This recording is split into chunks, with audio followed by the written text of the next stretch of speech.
the biggest advantage with this guy is he was a bodybuilder. Okay.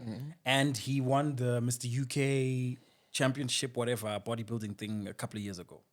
He was on steroids. Then he became a nurse, a trained nurse. Then he worked with people who are actually dying, like old people and whatever. Shame. So he would then sort of track back and say, wait, so what was your dad like? Oh, so this person's got diabetes because. Then he would like track back their habits. The motherland, the African man. Long as I'm alive, I'ma make a plan. Strongholds to break, got long walks to take, got no votes to make, we don't bet, we pray. Hey, African man, yeah. The African male iris, through the eye of an African male. Ladies and gentlemen, it's another episode of the African Male Iris podcast, and we are glad to have you. My name is Press Soul, and I'm excited because the room is full of testosterone. I did not see myself starting the show like that. But we've got some guests, and I'm excited. Tino, what's good, brother? What's good, man? DJ Tino in the building. Happy to get to be on another episode of the African Male Iris, and happy to have this man back. And of course, we're still missing Slim, man. our third, the propulse. yeah. no, like just wait. I'm slim with the plan. Yo, it's Slim man, with the Slim. plan. I'm sure he'll be back on the next episode. Yeah. Slim should be back on the next episode, man. We really miss that guy and his weird names. But we've got some guys on the show, and would like to introduce them. So we have a return from our tax expert. Robson is in the building. Thank you guys for inviting me back to the show. Thank you, bro. Thanks for coming again. Really appreciate gents. Thank you, bro. Thank you. Yeah, this time we're not talking about tax, so it's gonna get a little interesting. Yeah. And then we also have Rex. A round of applause for Rex. Yeah. Yes. Thanks for having me on the show. Eh? Shout out to Tino for the invite. Right. Yeah, yes. man. Yes. This guy be pushing in the gym like crazy. Like. Right, we can tell because he brought a small T-shirt so he could show us his gains. You know what? You know these gym guys, like, yeah. Should have And started there and gotten a pump first. exactly, he was probably doing dips outside. And you know what? Rex looks like the type that like works out with his wife at the gym, showing off everything. Like, this is my woman. These are my gains. But gents, thank you so much for coming through. So Robson's been on the show before, and we usually just want to do like a quick bio where you tell us what you do, what you like, your hobbies, and then we kind of get into the discussion of the show. All right. Yeah. It's a bit of a loaded one, but yeah, okay. Right. So Rex is the name. I'm an engineer by trade. Right. I studied at TUT. And I'm a mechatronic engineer, so I worked in automation when I started out. So I've done You might need to elaborate Yeah, on bro. Like, yeah. Like, I'm sure a lot of people are like, what? a mechatronic, what? Oh, okay. It's like, I'm amongst simple people. Oh my gosh, let me recalibrate. He didn't even like that. Right. So mechatronics is an interdisciplinary form of engineering. It just came about, I think, in the 1980s, early 90s, to bridge the gap between electrical and mechanical. So, it puts a big emphasis on control systems.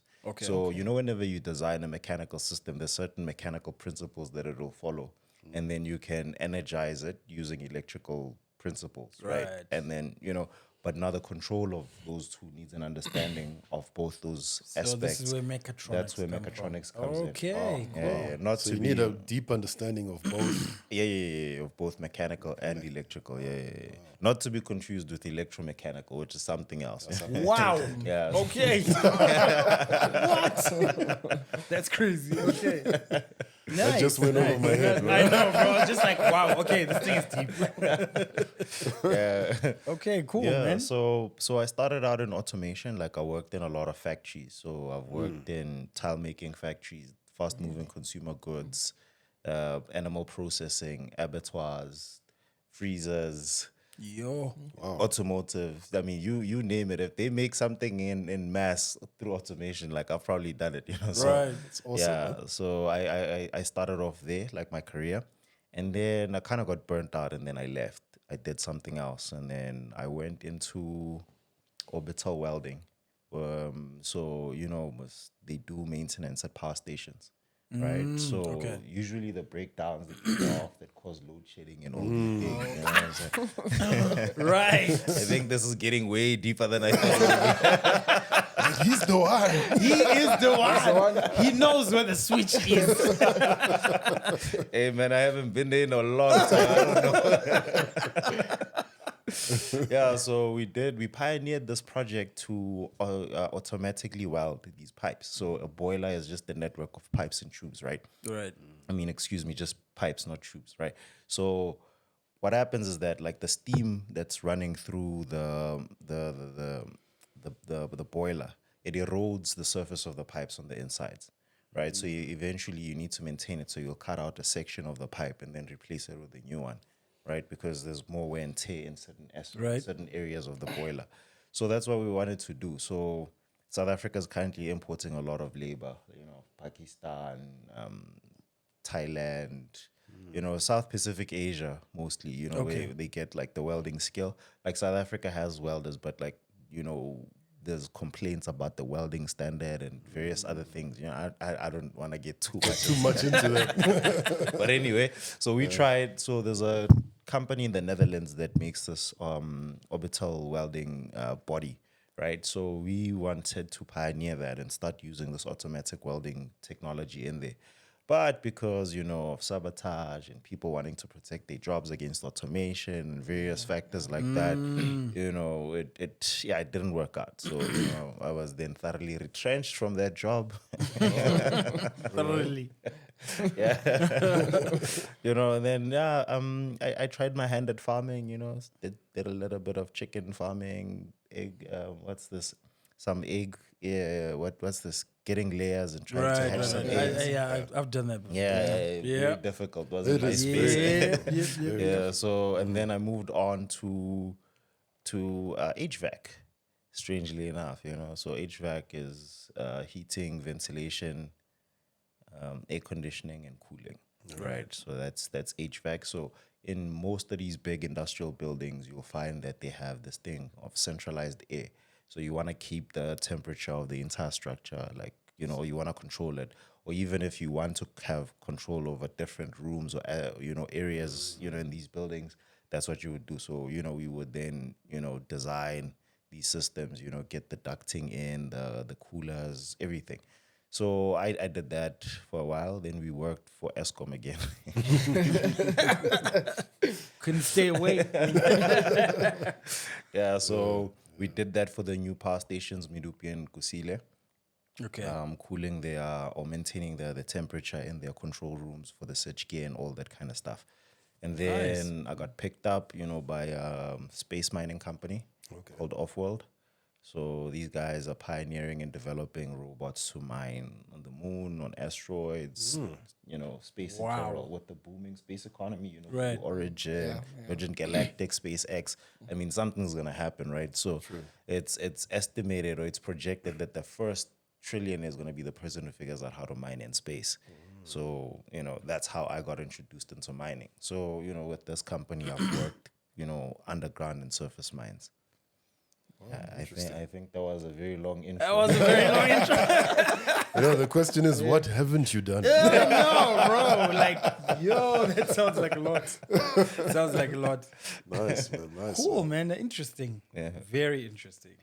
And from those experiences, what would you say is your best experience or work that you've done, undertaken? So I'm currently enjoying what I do now the most, right? That's where. So I think all of them were different phases of my life. So I grew the most in my first job in automation. Like, there's no getting used to anything. You know, you one day in fast moving consumer goods, and that's very different from being in a tile factory. You know, it changes your perspective. You know, when this guy with a spanner is shouting at you because you're fucking up, is like, oh, sorry, my language. No, it's fine. It's fine. You know, It's a men's podcast. It's a men's podcast. But yeah, you know, like production is the key thing, and you know, so the one thing that I learned in that job is, man, the hours are long. Right. You know, you don't leave until the thing works. You know what I'm saying? Like, and that's the hardest part. Like, there's no, it's 5 o'clock, I'm out. You know, like, it's, you get a call out, let's say maybe at 3, you drive out to Amanskral or Vanderbilt Park or wherever the factory is. You get there, you assess the situation. They tell you, no, this line's been standing for X amount of time. You need to sort it out ASAP, you know. You get there, you're trying to diagnose, you're looking for broken sensor, faulty wire, you're checking everything. Yeah. And it takes you the whole night. You know? And as a man, I think in that industry, as a man, how is that mentally? How is that in terms of mental health? Because you said you got burnt out. Yeah, no, I did. The hours were brutal.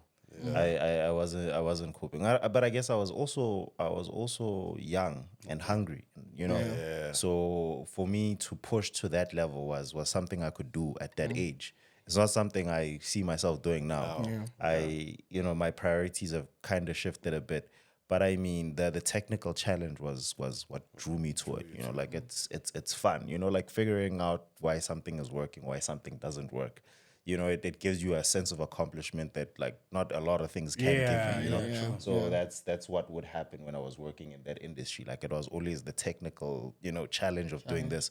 And it was very frustrating working with established factories because I mean, like someone many years ago did this and you don't understand how or why this thing works. And, you know, general rule of thumb in engineering. Right. If it works, keep it as it is. Sure. I'm sure you guys have seen the memes. Eh? Of course. Don't ask why it works as long as it works. Don't if it's working, it's working. Yeah, you know? So there's a lot of that. But if something breaks in that instance, then it takes a lot to fix it, you know. So that's where the long hours and all these things come through. Yeah. So yeah, but I mean, like what I'm doing now, I think I like the most. You know, it's very interesting because it touches on so many different things. It touches on mining, it touches on mineral processing, it touches on import export, it touches on, you know, like the entire value chain of mining from pit to port. You know, from stope to port. Like it's an amazing thing. Yeah. And then to translate all of that into one small contained unit that we plan to ship out into space, that like with no human intervention, and it's that is crazy on its own. Wow. That for me is, you know, that's a real challenge. Mind-blowing part. Yeah, it is. So since it's an African podcast, how is the import export going within Africa? You know, when it comes to mining in the industry. How is that? Is it free flowing? Is it smooth? Or have I raised another can of worms? Hey, you know, man. I think this podcast should be called The Spot. So, import export is okay. Look, we South Africa has one of the most sophisticated railway networks, you know, on the continent. Right. You know. But they've since fallen into disrepair. And there's this important distinction to make between like freight rail and passenger rail. Mm-hmm. Right, passenger rail is your Transnet, you know, Shosholoza, you know, Gautrain, you know. Then you have freight rail, which is your goods. You know, the mines have their own railway networks for moving the ore to their smelters and everything. You have Spoornet, which moves, you know, goods, cargo, all the stuff. So with the load shedding, you have a lot of vandalism that happens because, I mean, if you take power off a line, it's an opportunity for me to capitalize on, you know, that copper. Yeah. So I monitor the schedule, cut off the you know, the copper, I roll it up, I take it to the scrapyard. Sweet, I made money. I mean, government has a lot of money; they can replace that thing. Right. But I mean, like it has very, very far-reaching consequences. You know, the impact. I mean, like if we need to get a cable then from the port into you know, mainland where we need to do the repair, if that line, that railway line is not working, then we can't do that. Then we need to rely on other means, trucks, all these other things. So it's a very difficult thing. I mean, I'm not sure why, things are happening the way that they are, but I mean, we can all agree that, like the infrastructure, like maintenance of infrastructure is the most difficult part of governance, right? I think with any political organization or any country, like their job is not to maintain, like no one congratulates you for maintaining the status quo. Yes. Like, I mean, lights are on. I mean, They should be. It's like a. But if you create a problem and then you're like, no, but we solved this, it wins votes, So I think maybe it's playing into that. But I mean, our ports have been heavily affected. I think the largest port we have is the one in Durban. I think it can hold like about 66 ships a day or something like that. That's big. Yeah, I mean, if you look at the ones in Hong Kong, So I mean, with the strike that happened last year, the Transnet strike, that hugely impacted our help me. Yeah. What's the word? Like our import-export logistics chain, okay. right? Like the port's not working properly. And then there's also the maintenance of the railway lines and the vandalism that happens there, and then you have the constant interruptions due to load shedding. So it's a compounding, issue. Long-term effects. Yeah, very, very multifaceted. I mean, like it's not a one-size-fits-all solution can address all the different issues. I mean, if you're working in Venetia mine in Musina, and we want to move diamonds, to, I don't know, Australia, for example, or we want to move some rocks for analysis to Australia or China or wherever, and that needs to happen via rail. Like you as a person working in Musina, you only view and focus on your part, right? But there's different hands that are, part of this exchange. picture. And I think, not everyone sees the bigger picture, how their actions in one area could affect, everybody. Yeah. Wow. 100%, man. This is the state of mining in South Africa 101 with Rex. Might want to start a podcast. We were thinking maybe we need to set up a podcast. Maybe he needs to get his own show where he's just talking about all of these things. Because this is so interesting, bro. Like, bruh, it's an election year. I don't want to get assassinated. It might go viral. So offset, we were actually talking about diets. And we've got very conflicting opinions today. So I think we're going to get into that. So Tino, take us away. Yeah, like I think this is an open conversation, and Right. we don't have to take this as the truth. You know how it is. There's so many truths Of course, bro. out there.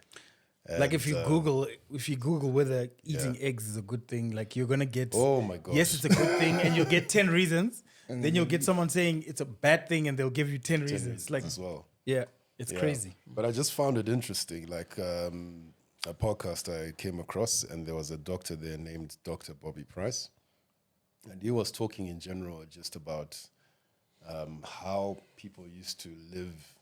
People had longevity way back in the day as compared to now. Yeah. And the main issue that causes that is basically what we consume. Right?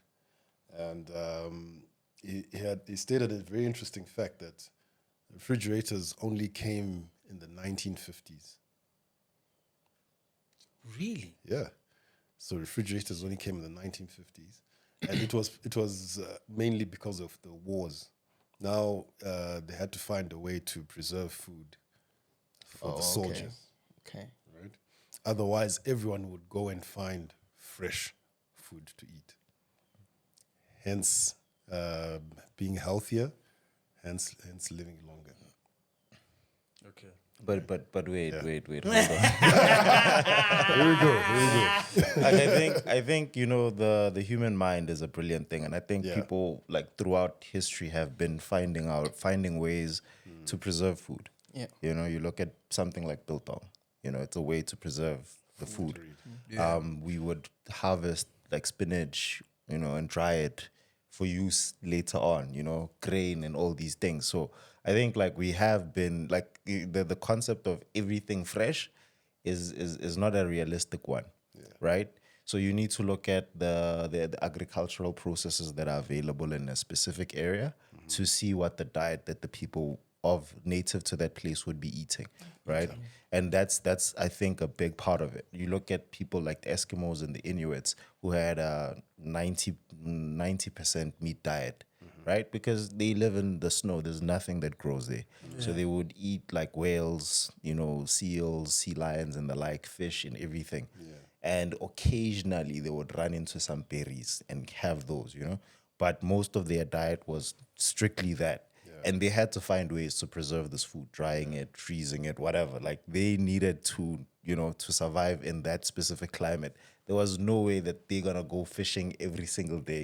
Sometimes it's just too cold to do it. You know what I'm saying? You need to find a way outside of that. Or you look at people who live in very dry environments in the desert.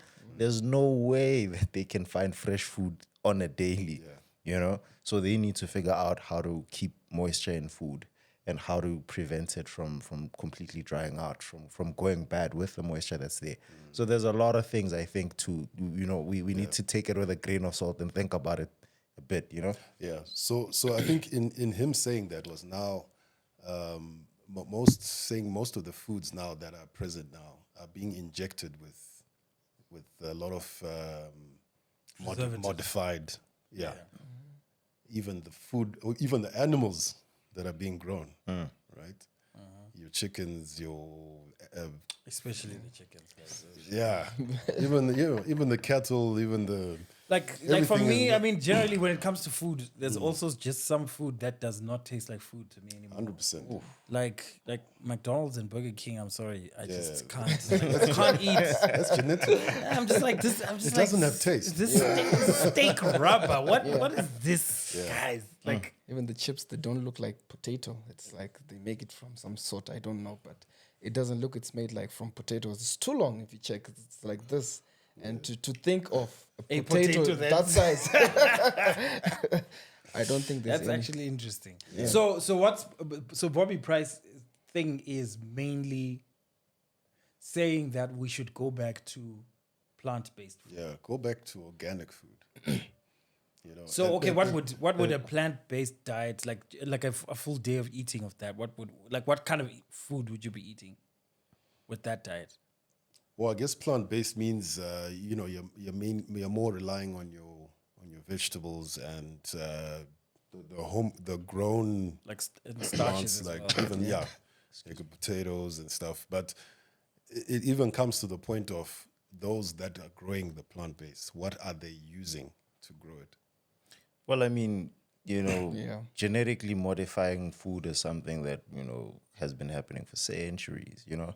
I don't know if you guys have seen this. Like, you'll come across it in your social media. Like, they'll show you what corn used to look like before we genetically modified it to what it is today. You know, they'll show you a watermelon, like it was mostly the white stuff and seeds. You know, a banana was just seeds and a little bit of the sweet stuff, you know.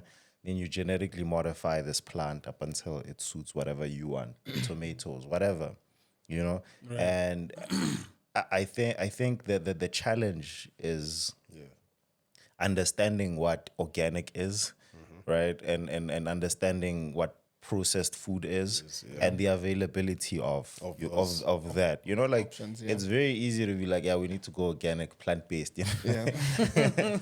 I mean, it's not always accessible for That's the challenge. Yeah. Yes. That's the main challenge. I mean, and it's expensive. Very expensive. I mean, you look at like Wagyu cows. Like my wife was telling me the other day that they give them beer. You know, The what? Wagyu? Yeah, Wagyu. No way, bro.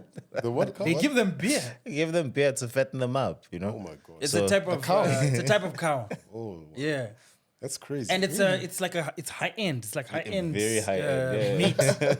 So it's a specific. It's called wagyu, right? Yeah, wagyu. Yeah, Yeah. Japanese, style beef. Yeah. So it's really like comes with like fat marbling throughout. Like when you get like a piece of steak, it's mostly like just the flesh of the beast, no and then fat. the fat is maybe the crust, the outside. So with the wagyu, like you have marbling, like striations of the fat just running across it.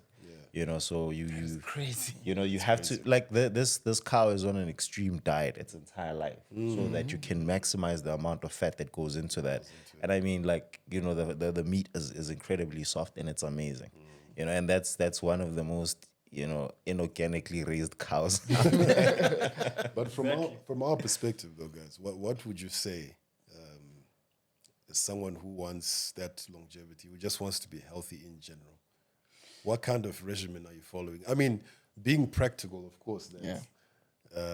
You do want every now and again, you do want to enjoy a takeout. You want to enjoy a beer. Right. Yeah. What's the balance there? Robson, what do you drink? Do you drink?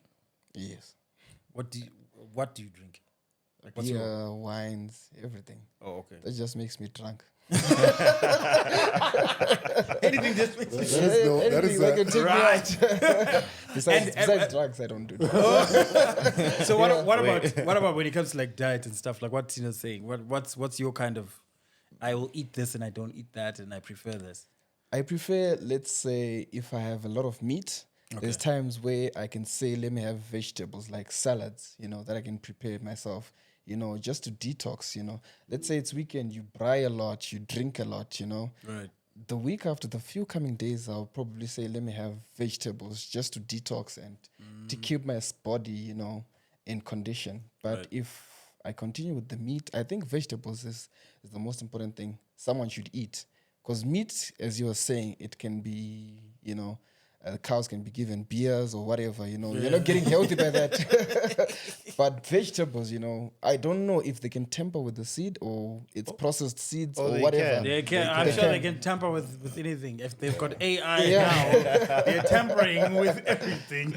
But I would say vegetables. Okay. On a time-to-time basis, vegetables, yes. Or Almost even, like- yes. yeah. Or even drinking water with lemons and, cucumbers sometimes. A 2-liter helps detox everything that's in the belly. Okay. Yeah. Almost the saying of too much of anything is not good. Yeah. Right. For me though, I'm really big on meat. Yeah. Mainly because I just love meat. Oh, yeah, So same here. And for me, I think what I've learned is that there's just like we're so oversaturated with the internet and how everybody's got a personal agenda of, because it's almost like there's always a global trend of what's happening? what's popping right now. Yeah. Like how, plant-based has become like a new trend and everyone's talking plant-based and whatever. Kevin Hart has got a fast food plant-based fast food. But that's also joint. not organic. Yeah, So, I mean, it's like, and then there was a time where everything organic is better. Everything organic is better. Now we don't know, is it really organic or is it not? Because now it says organic, but it's not. It's not, yeah. And sometimes, there was a time where the eggs are like, okay, are these free range or are they not? Yeah. Because there could be a big difference. I mean, like, for me, I always go with how I feel and what my body is telling me. Because I feel like your body communicates to you. So if you're burnt out, you're doing too much. There's something that you're overdoing and you need to regulate. Yeah. If you're drinking too much, then you're also your body is still going to tell you, bro. Yeah. Like, I mean, you could throw up. Yeah. Like you could mix drinks and then throw up. Yeah. That's your body saying, whoa. Or even have acid. I'm not a cocktail glass. You know what I mean? Yeah. So with me lately, because I also started working out, like for the first time consistently now. I think I'm on like week 7. Yeah. And I'd been always like reading up on, diets and trying to figure out something that would make sense to me. And I could just tell that, this person believes in this and that's what they're going with. That's what they're trying to justify. That's the This agenda. person has this agenda because they want to sell this and whatever. But there's a guy who I follow and his name is Eddie Abu. He is, I think he's Ghanaian. Ghanaian, based in the UK.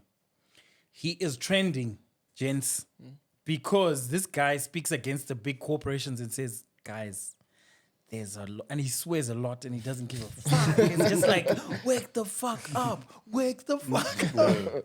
So this guy is really changing people's lives because the biggest advantage with this guy is he was a bodybuilder. Okay. And he won the Mr. UK championship, whatever, bodybuilding thing a couple of years ago. He was on steroids. Then he became a nurse, a trained nurse. Then he worked with people who are actually dying, like old people and whatever. So he would then sort of track back and say, wait, so what was your dad like? Oh, so this person's got diabetes because then he would like track back their habits. This person used to do cereal in the morning, every morning for like 20 years. He's like, guys, so he's basically against a lot of processed foods. Yeah. And he will say, just have lots of meat, but have meat like this, have a steak, have lots Healthy of meat. eggs. Yeah. So he's big on organic stuff and trying to reduce all of the obvious starches and sugars, especially the sugary stuff. Like he's just like sugar's the enemy because it's really like a drug. Like a sugar high is just not good for anybody and it'll make you sick, and over time, diabetes is going to catch up with you. Yeah. So I am big on that because that makes sense to me. Like this is going to be my 8th week. So it's going to be like 2 months of working out every weekday, but I feel great. Okay. I feel great, like mentally, emotionally, I feel very balanced. And I feel like I'm in a better space. But I feel like that's also because when I wake up, I don't feel like I need to eat. I can actually go to the gym, do a couple of errands, take on a couple of meetings, pick up my boys from the school, drop them off. Then I'm like, okay, now I need to eat. Then I usually eat like my first meal around like 12 or 1. That's when I'll eat. Or in the morning, I'll have a smoothie or something. But I mean, that routine seems to be working out great for me. And the good thing is you're challenging yourself. Yes. Yeah. And I've already started, like losing yourself. a little bit of my fat. Like I already see, like I'm like, bro, and that's because I just cut out the obvious sugars and whatever. And every now and then I'll have a cheat day or a cheat weekend. Burger King, McDonald's. Never. No, I'll have everything else. But that's for me that works. And I feel like whatever works for you is the thing that you should go. But here's my question though, like, to what degree, right, do we think genetics plays a role in all of this? Like in your life expectancy, in the diseases you're genetically predisposed to be getting. Exactly. I mean, if diabetes runs in your family, like if both your mom and dad have diabetes and all these siblings and they, their parents. But don't you have a greater chance of avoiding it if you are more aware of what you consume? Chances are you can't avoid it, eh? Yeah, it's just a matter of time. And if it's in your genes, it's in your genes. Like I'll give you an example of what Rex is saying. My grandmother was diabetic, right? And she eventually died. And my mom has a terrible sweet tooth. And because the sweet things are what make her happy. Like whenever she used to come and visit me, we would drive out to my favorite bakery because I have a terrible sweet tooth. And I'd be like, whatever you want, get it. And my mom's like, my son, and she's so proud of me and she's so happy. And then I just get her 2 boxes of like donuts and milk tarts and everything, right? So wait, did your grandmother also have a sweet tooth? Absolutely, bro. So it's a genetic thing. So you see, the thing is, I'm aware now Yeah. that my grandmother was diabetic. My mom is actually, she's been diagnosed. Okay. So she's already, Recently? yeah. So she, like last year. So she started like, you know, she had to go through like almost like a mental depression to say, oh my gosh, this is the thing that killed my mother. So maybe I could be dying soon. So whatever, until she realized, okay, I just need to start adjusting and start having, you know, alternatives and all of that. Yeah. But every now and then, you know, she still will have something, right? As long as she keeps her levels. Yes, exactly. But you see, the thing is, if it's in your genes, like what Rex is saying, But like the way I love sugar, bro, like but the thing is, but that's what I'm saying. If you go against that craving, won't it give you at least a chance of avoiding that hereditary disease? that's the thing, bro. Yeah. I don't want to always go against that thing. I want to have a donut. But it's moderation. No, It's a obviously, moderation. yeah. I mean, there's definitely a bigger advantage with that. Yeah. But because it's genetic, I feel like the chances are always going to be high. So you have the awareness. So do it anyway. You have the awareness. You have the awareness, so that helps. But it doesn't mean you're gonna get away with it, because I feel like it's not about being excessive if it's already in your genes. It just means you have a higher chance of getting it. So me and you could be on the same sugar intake, and we're both maybe only having sweet things during the weekends, and then we're trying to eat clean during the week.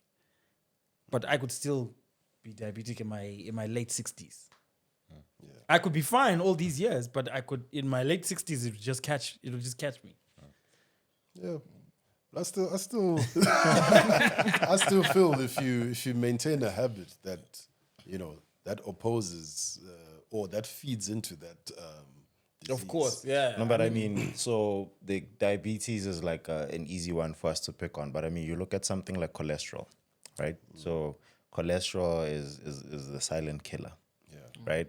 You could be the skinniest dude in the room. And High have, cholesterol. you know what I'm saying? Yeah. You could be the biggest guy in the room and have no cholesterol, you know? And that's just your genetics, like how your body, uses up the fats that are in whatever food that you're eating and how it decides to store it and all of that. And it's not something you can necessarily avoid through diet, but it's built in, But there are ways to lower your cholesterol level. Yeah, with pills and medication, right? So one of the side effects with using cholesterol medication is brain fog, right? Because what it does is that it breaks down the fat through the arteries and the veins and stuff, right? But your brain is made out of fat, right? So it affects that as well. So is that something you're willing to live with? No. So it's that that balance that you need to strike. I think you mentioned something earlier. But it's not like anything could be a poison.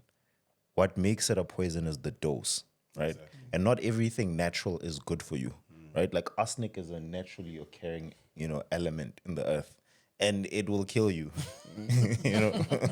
today. Yes. So not everything natural or organic or whatever is good for you. Yeah. But I think, with respect to plants, right? There's a lot of like pesticides that people are worried about, right? So you have these pesticides that they're being sprayed on the plants, but right, like the name says, it's a pesticide, right? If they don't do that, when you go to the grocery store and you pick up a bunch of spinach, you're going for the greenest, lushest, freshest looking one.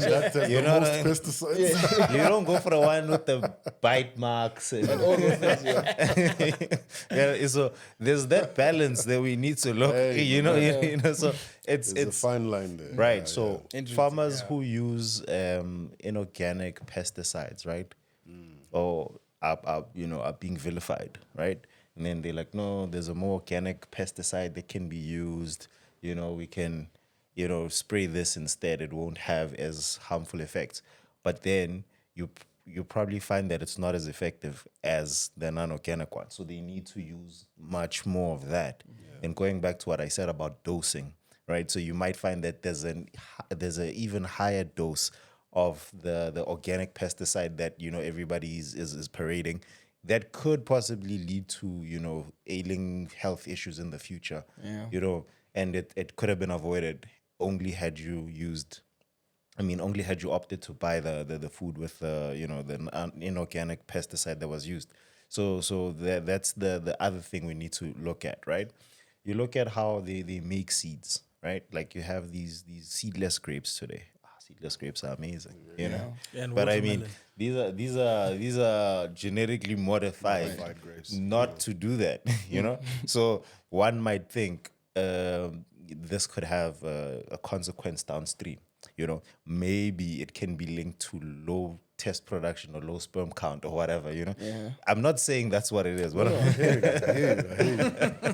you. but someone could speculate and say this could be, you know. Yeah, leading because to on the that. internet, there's always a new research has found that. Yeah. So there's always a new research. But that's the thing. Who's doing the research, right? Exactly. Who and how are we interpreting the research? I think Yeah. that's another thing that we're not doing well. Yeah. So when a group of academics conduct a study, it's always in a controlled environment, very specific to a specific thing. Exactly. Right? Gender. Yeah. Well, I mean, so let's say we're looking at like you said, you started training, right? Right. Let's say you look at people who jog, right?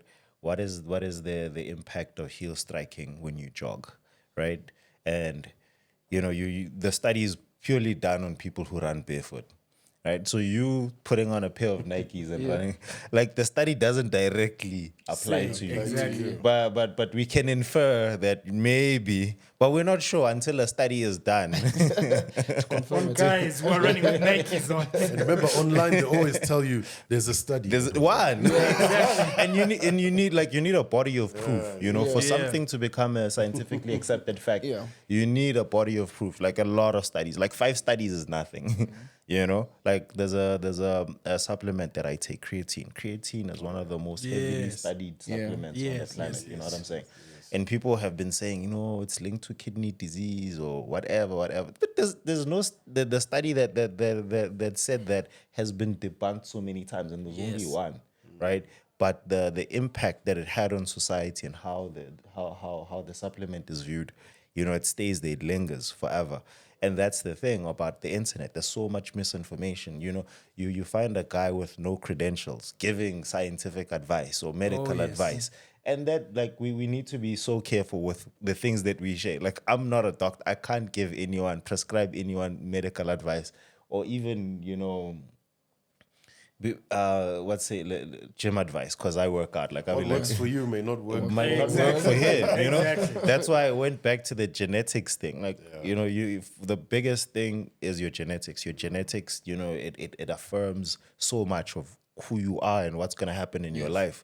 You know, your IQ, you know, your skin tone, the color of your eyes, like everything. Exactly. Like we could walk in here, right? Like COVID is the big thing, right? Like COVID, people got COVID in the masses, but like most of us got like very different effects. Like I had like hardcore COVID, right? Put me down for like 14 days. You know, I thought I was gonna go. Like, you know what I'm saying? Like, and some people like, oh man, COVID is nothing. COVID was a scare. I had COVID like 3 times, you know, like It's just a flu to me. well, you know, you have those people, and you have some people who didn't even get symptoms, asymptomatic people, and they're like, man, COVID is nothing. It's just a big hoax. You know, if you ask me, I'm like, I'm a COVID. So again, it comes back to your genes as genetics. well. Yeah, which is why I think, I mean, I feel like the internet also messes things up because it's like with the access to all of the apps, anybody can sound like an authority. Oh, yeah. Because all they have to do is just collect information about the one topic and then get all of the 6 sources that have got the best reviews and then start putting all of that together and then throw in your own opinion and then you say, this is what I'm... Man, that's even better, man. You can make things up. And people follow you. Yeah, Like, it's crazy, you look bro. at this It's whole crazy. flat earth movement, you know, people not wanting to vaccinate their kids is just because of what people are hearing and seeing on the internet. Like, and I think the one thing that like I heard this somewhere, they say that like how you know someone is an expert is that their knowledge has limits. Right? No matter how much they know, like they know where their limit is. Like I can talk about this thing up to a point because past this I don't know. Right? But a person who is Keeps not an going. expert, they know everything, bruh. Beyond, over and above everything that has ever been researched. True. That's very true. And I think, you know, that common thing, like if you can apply that to whatever, TikTok, Facebook, whatever. Yeah. It can help you go the distance. You know, if someone has an endless supply of new information, where are they getting it? It takes time to create information. If you go to a bookshop and you look at the fiction side of the bookshop, right, it's the biggest part of it. You look at the actual, you look at stuff that's not fiction. Exactly. It's limited. Very small. It's hard to write and create new information. Yeah. It takes so long. You know, like the information that we have now, like up to the point of us having AI, it took, I don't know how many years for us to get here, but like since existence, you know, we've been Yeah. working towards this thing. And this is the culmination of our combined intelligence put into this thing, you know, large language models that we can use now to compute, you know, things. And it's the epitome of what we've done at this point. But it's so hard to do that. You look at all the AI books, man, there's not a lot. Eh? Yeah, no. And if you find like that there's a variety, they're all probably saying the same thing from different perspectives. Right. But it's not just like galore, like bookshelves stacked with information that's different. 100%. The motherland, the African man. Long as I'm alive, I'ma make a plan. Strong host to break the